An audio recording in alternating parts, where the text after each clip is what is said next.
ஐயா மோடி செஸ் விளையாட்டுக்கு வருவாரு, கேலோ இந்தியாவுக்கு வருவாரு, ராமேஸ்வரம் கோயிலுக்கு வருவாரு, ஸ்ரீரங்கம் கோயிலுக்கு வருவாரு, தனுஷ்கோடியில தீர்த்தத்தை எடுத்துக்கு நேரா அயோத்திக்கு போயிருவாரு. இந்த கனெக்டிங் ஃபிளைட் மாதிரி கனெக்டிங் கார்டுல இருந்து கார்டு கனெக்ட் பண்ணிடுவாரு அவரு. இனி ஒரு பிரச்சனை கிடையாது, நிம்மதியா போய்படு. ராமர் கோயில் திறந்தாச்சு, பசி இருக்காது, பஞ்சம் இருக்காது, வறுமை இருக்காது, ஏழ்மை இருக்காது. பருவத்துக்கு மழை பெய்ய நீ உழுதுலாம் விதைக்க வேண்டியதில்லை, அதுவே முளைச்சி வளைஞ்சு வரும், அதுவே முளைச்சி வந்துடும். நீ ஒண்ணுமே சொல்லல, ஜெய் ஸ்ரீராம் சொல்லிட்டு படுத்துரு. போ நிலத்துல போ, ஜெய் ஸ்ரீராம் படுத்துரு. அவ்வளவு பையன் பரீட்சைக்கு பணம் கட்டணும், ஜெய் ஸ்ரீராம் கட்டிடும். நீ ஏன் படிச்சு தேர்வு எழுதுற? அங்க போய் தேர்வு தாழ பூரா 15 ஜெய் ஸ்ரீராம் ஜெய் ஸ்ரீராம் ஜெய் ஸ்ரீராம் வந்துரு, தேர்வுல தேர்ச்சி விட்டுருவ. ஐஏஎஸ் நேர்காணல் போ, ஜெய் ஸ்ரீராம் ஜெய் ஸ்ரீராம் ஜெய் ஸ்ரீராம் 3 தடவை சொல்ல ஐஏஎஸ். அங்க போ ஐபிஎஸ். டேய் நீ வசமா சிக்கிட்ட, சுத்த பைத்தியக்கார பையில மாட்டிக்கிட்ட. நீ தப்பிக்கவே முடியாது ராஜா, தப்பிக்கவே முடியாது. முடிஞ்சிருச்சு. 150 லட்சம் கோடி கடன் ஜெய் ஸ்ரீராம் அவர் கட்டிடுவாரு. 28 விழுக்காடு மக்கள் இரவு உணவு இல்லாம தூங்க போறாரு, அவங்களுக்கு சோறு போட்டுவாரு. பல கோடி பச்சிளங்குழந்தைகள் பசியோட உறங்க போகுது, அதுக்கு சாப்பாடு வந்துடும். முடிஞ்சு ஜெய் ஸ்ரீராம். டேய் நாட்டு குடிகள் குடியிருக்க வீடு இல்லாம அல்லாடுறான், தெருவில் படுத்து தூங்குறான். எனக்கு வருத்தம் ஒண்ணும் இல்ல, அவர் வணங்கத்தக்க ஒரு இறை, ஒரு கடவுள் வச்சுக்கிறோம். அவர் எப்படி நீ பிஜேபியோட ப்ராப்பர்ட்டியா மாத்தின? நீ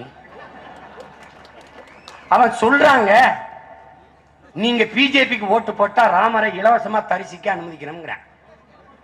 இறைவனை எதுக்குடா நீ காசுக்கு தரிசிக்க வச்சா? நீ அவரும் ஒரு காட்சி பொருள், கட்டணம் செலுத்தி வழிபடணும். எப்படி இருக்கு பாருங்க. நீங்க இலவச மிக்சி, இலவச கிரைண்டர், இலவச லேப்டாப், இலவச மிதிவண்டி மாறி இலவச ராமருங்க. அவனுக்கு கோட்பாடு யாரு? பிஜேபியின் தலைவர் யாரு? ராமர். பொதுச் செயலாளர் யாரு? ஐயா துரைமுருகன் அல்ல, பிள்ளையாரு. அவ்வளவுதான். அதானி அம்பானிக்கு நாட வைக்கணும், அது குஜராத் மாடல். அதே அம்பானியை கூப்பிட்டு இங்க வைக்கணும், அது Dravida model. That's all your honour.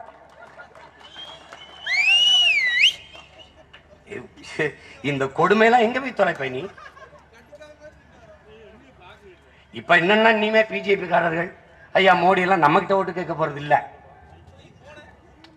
ஏன்னா அவங்க கோயில்ல தானே யாகம் வளர்த்து ஜெய் ஸ்ரீராம் ஜெய் ஸ்ரீராம் ஜெய் ஸ்ரீராம் எல்லா வாக்குப்பட்டியிலையும் தாமரைக்கு விழுந்துரும். இறைவனின் ஆட்சியை நிறுவதற்கு அடித்தட்டு உழைக்கும் மக்கள்கிட்ட எதுக்கு வாக்கு? எதுக்கு வாக்கு? எதுக்கு? கடவுளுக்கான ஆட்சி, இறைவனுக்கு ஆட்சி என்றால் மக்களுக்கான வாக்கை செலுத்துகிற எதிர்பார்ப்போடு, மாற்றத்தை நம்பி நம்பி எதிர்பார்ப்போடு வாக்கு செலுத்துற மக்களுக்கு ஆன ஆட்சி, இந்த அதிகாரம் எங்க? மோடி வரும்போது மாற்றம் நான் கூட உண்மையிலே நிகழ்ந்துரும் இருக்குன்னு நினைச்சேன். அவர் உண்மையிலே சரியா தானே செய்யறாரு. இந்தியாங்கிற பேர பாரத் மாத்திரார் பாருங்க, மாத்திரார் பாருங்க. மாற்றம். இந்த பணம் செல்லாது, இந்த பணம் செய்யும், பெரிய செல்லும். மாற்றம். இதெல்லாம் எவ்வளவு பெரிய மாற்றம். மாத்திட்டு தான் இருக்காரு அவரு, முடிஞ்ச வரைக்கும் மாத்துறாரு. எல்லாத்துக்கும் வந்த மோடியால வெள்ளத்துல நம்ம மிதந்து சாகும்போது தூத்துக்குடியில சென்னையில வந்து பார்க்க முடியல. பத்தியில மக்களை பற்றி கவலைப்படாத ஆட்சியாளர்கள். மதிப்புமிக்க எனது சொந்தங்களே, மக்களை பற்றி சிந்திப்பவனுக்கு மதம் சாதியை பற்றி சிந்திக்க நேரம் இருக்காது. மதம் சாதி கடவுளை பற்றி சிந்திப்பவன் ஒருபோதும் மக்களை பற்றி சிந்திக்க தேவை இருக்காது. அதே வச்சுக்கிட்டு பேசிட்டு இருப்பான். நல்ல காலம் பிறக்குது, நல்ல காலம் பிறக்குது, நல்ல காலம் பிறக்குது. குடுகுடு படிச்சு உனக்கு நல்ல காலம் சொல்றான் பாரு, அவனுக்கு ஆத்தா அரைப்படி அரிசி போட்டா தான் அடுத்த வேலை சாப்பாடு. நல்லா கவனிச்சுக்க, நல்லா கவனிச்சுக்க. நல்ல காலம் பிறக்கணும். ஏற பூட்டி நிலத்துல உழுகிறவன் எவனோ அவனே உன்னுடைய இறைவன், அவனே உன்னுடைய கடவுள். அதை நீ புரிஞ்சுக்க. செல்போன் வச்சிருக்க, அலைபேசி, உலகத்தை உள்ளங்கையில் கொண்டு வந்து விட்டார்கள் விஞ்ஞானி.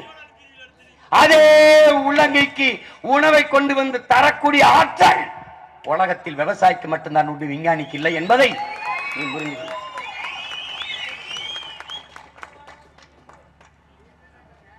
இங்க உலக தாய்மொழி நாள்னு ஒன்று இருக்குது.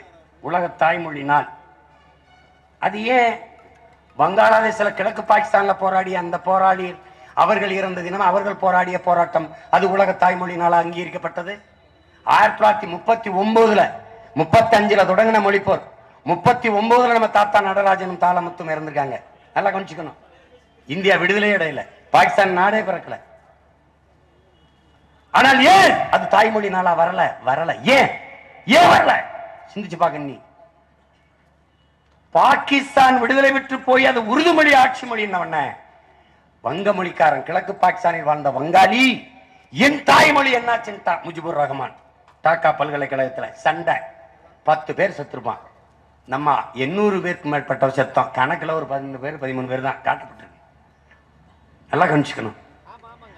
ஏன் அது அங்கீகரிக்குது? இந்திய அங்கீகரிக்குது. அத அந்த மொழி போராட்டத்தை திராவிடம் எதிர்த்து பேசல, அமைதியாயிருது.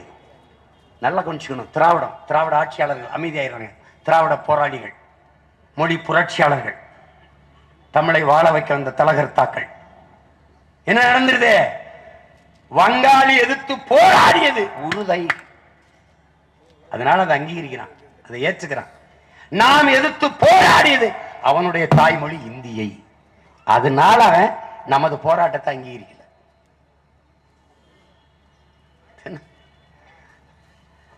தம்பி நீ ஏதோ இந்து இதெல்லாம் பேசிட்டு இருக்க தம்பி. நீ ஒண்ணு பாரு தம்பி, சிஏஏன்னு ஒண்ணு கொண்டாந்தா, குடியுரிமை சான்றிதழ். குடியுரிமை சான்றிதழ் வெளிநாடுகள்ல இருந்து வர்றது. கிறிஸ்தவனுக்கு உண்டு, சீக்கியருக்கு உண்டு, பார்சிக்கு உண்டு, இந்துக்களுக்கு உண்டு. எது குடியுரிமை உண்டு. ஆனால் ஈழத்தில் இருந்து இடம்பெயர்ந்து புலம்பெயர்ந்து எதிரிகளாக வந்த இந்த நிலப்பரப்பிற்குள், அது வேற மாநிலத்துக்கு இல்ல, தமிழர்களின் இன்னொரு தாயகத்திற்கு தமிழ்நாட்டிற்கு வந்த நம் இன சொந்தங்களுக்கு ஏன் குடியுரிமை தரப்படல? இந்துதானே? நீ சொல்லபடி இந்துவா இல்லையா? எனக்கு 35 ஆண்டுகள் ஒரு தலைமுறை தாண்டி இந்த நிலத்திலே வாழுகிற எனக்கு ஏன் குடியுரிமை தரப்படல? ஏன்னா நான் இந்து இல்ல. நான் இந்தா குடியுரிமை கொடு. திபெத்தியனுக்கு ஏன் கொடுத்த? ஏன் கொடுத்த? இவன் கேளு. Buddhist also Hindu. புத்த மதத்தை ஏற்றுக்கொண்டவன் இந்து. இவனுக்கு சார் வில்லியம் ஜோன்ஸ் போட்ட கையெழுத்துப்படி இந்து. சிங்களத்தில் இலங்கையில் வாழுகிற சிங்களவனும் இவனுக்கு இந்து. பௌத்தத்தை தழுவி இருக்கிற சிங்களவன் இந்து. அடுத்த கேள்வி, அப்ப சீனா ஜப்பான்ல வாழுகிற புத்திஸ்ட் எல்லாம் இந்துவான்னா பதில் இல்லை. அவன் இந்து தானப்போ. அப்ப ஈழத்திலிருந்து வந்த என் இன சொந்தங்களுக்கு ஏன் நீ குடியுரிமை தரல? சட்டத்தை மீறி குடியேறினார்கள். சட்டத்தை மீறி நாங்க குடியேறும்போது நீ என்னத்தை புடுங்கி கொண்டிருந்தாய்? அங்கே சிவிலியன் வார் தான் நடந்தது. அப்படின்னா ராணுவ தாக்குதல் நடக்கல. எப்படி இருக்கு பாரு. எழுதி வச்சுக்கணும். சரியா 2-3 வருடங்கள். அதுக்கப்புறம் இந்த கதையெல்லாம் ஒரு தடவை நீ சொல்லு, என்கிட்ட பார்ப்போம். என்கிட்ட சொல்ல. நீ என்னடா என் மயிறு குடியுரிமை தர்றது? இது தமிழ் தேச குடியரசா? என் மக்களுக்கு நான் கொடுக்குறேன்டா குடியுரிமை. நீ என்ன பண்ணுவ? நீ என்ன பண்ணுவ? உன்னை மாதிரி இந்த அற்பா ஆளுநர் கையெழுத்து கலையிறவனடா நானு. வள்ளுவர் இந்து சனாதனத்தை காக்க வந்தா அவர் இந்த பிக்காலி. இங்க வாடா. நீ ஐபிஎஸ் படிச்சு எழுதுனியா பார்த்து எழுதுனியாடா? இங்க வா. வரலாறு படிச்சிருப்பீல்ல. வள்ளுவன் காலத்தில் இந்த நிலப்பரப்பு எது? இந்தியான்னு ஒரு நாடு எது? இந்துங்கிற ஒரு மதம் எது? ஏது முத இந்திய மொழிகளில் எந்த மொழியில் இந்துங்கிற சொல் இருக்கு? சொல்லு. தமிழை தவிர தமிழ்ல சங்க இலக்கியத்தில் இந்துங்கிற சொல் இருக்கு. இந்துனா என்ன? நிலவு. மதினா என்ன? நிலவு. இந்து மதின்னு பேர் வைப்பான். இரு சொல் ஒரு பொருளை குறிக்கும். தமிழ்ல தான் இந்த இலக்கிய சுவை இருக்கு. கார்னாலும் மேகம், மேகம்னாலும் மேகம், கார் மேகம்னு வைப்பான். அறிவுனால அறிவு, மதினால அறிவு, அறிவு மதின்னு வைப்பான். இரு சொல் ஒரு பொருள். கார் மேகம், இரு சொல் ஒரு பொருள். இதை எடுத்து வச்சுக்கிட்டு நீ ஆட்டம் காட்டிக்கிட்டு இருக்க. எப்ப வந்தது? எங்க பாட்டன் வள்ளுவ பெருமானார் காலத்துல இந்தியா இருந்ததா? இந்துன்னு இருந்ததா? அவனை இந்துங்கிற இந்தியாங்கிற?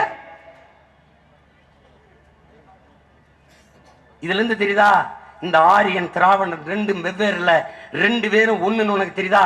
அவன் காவியை போடுவான், இவன் கருப்பை போடுவான். இவன் ரெண்டு பேரையும் போடலைன்னா நமக்கு விடுதலை கிடையாது.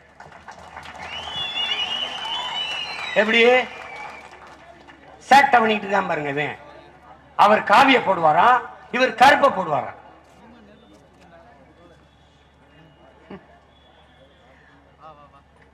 ஏய், நீ என்னதான் கத்தினாலும் உங்கால் இல்ல, நீ என்னதான் காவிய போட்டாலும் உங்கால் இல்ல, அவன் எங்காலு.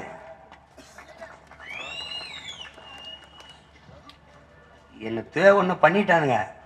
அத தமிழ் இளம் தலைமுறையினர் விழிப்புணர்வோடு இருக்கணும். மிகுந்த